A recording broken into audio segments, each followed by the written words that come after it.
Gavin, he loves swimming. Thinks he can swim, will just push off the wall, sink like a rock, but loves it.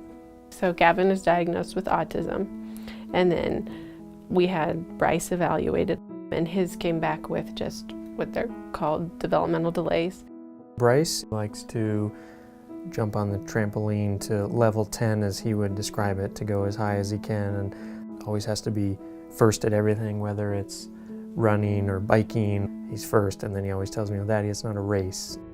When we're going out to restaurants or the grocery store, and people are kind of wondering why the boys are behaving a certain way because they look normal. Well, it's because they have cognitive, neurological special needs, so you can't necessarily see them in their physical appearance. They still have special needs, and we have to sometimes, unfortunately, explain that to people who look at you differently, or you could tell they're kind of judging you.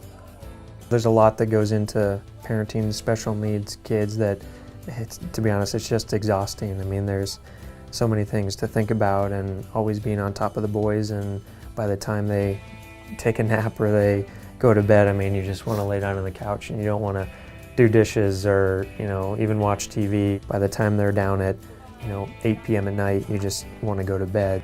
It's 24/7, you don't get a break. You don't know what the future looks like for your kid.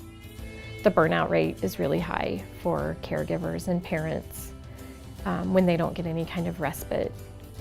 I have a heightened stress because I never know who's going to show up that day. Is it going to be the compliant Gavin, or is it going to be the meltdown Gavin? And I can foresee meltdowns as a parent because I've been with them forever.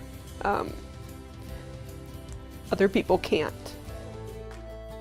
It's tough to find good quality care for the boys. And it usually comes as like a group of people. It's usually the whole Copeland family comes. There's a whole team. You can only ask the same group of friends and the same couple of family members over and over again to help.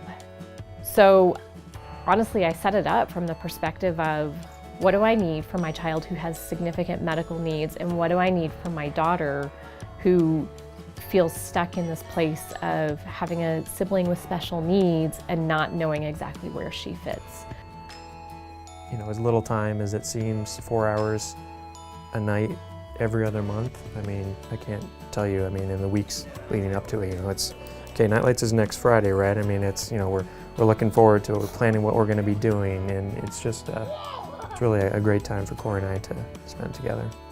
We took the boys to Night Lights for the first time, and they had a phenomenal experience, and the volunteers were dripping with sweat by the time they dropped off the boys, and we knew, okay, they had a great time.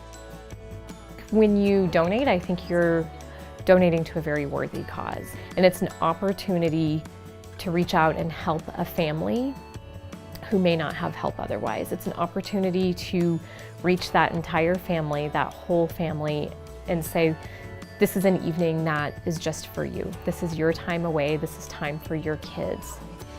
It's really important for not only the boys to get kind of a break from us and play with somebody different, and it's also really important for Corey and I to be able to have time to ourselves, whether it's in our house or going to dinner or going on a bike ride or doing things around the house. It can be very simple breaks. We don't have to go on fancy vacations. Just getting a few hours away is absolutely critical for our family and our marriage. Most parents experience a lot of grief with caring for their child, not knowing if their child will ever be able to live independently or go to college.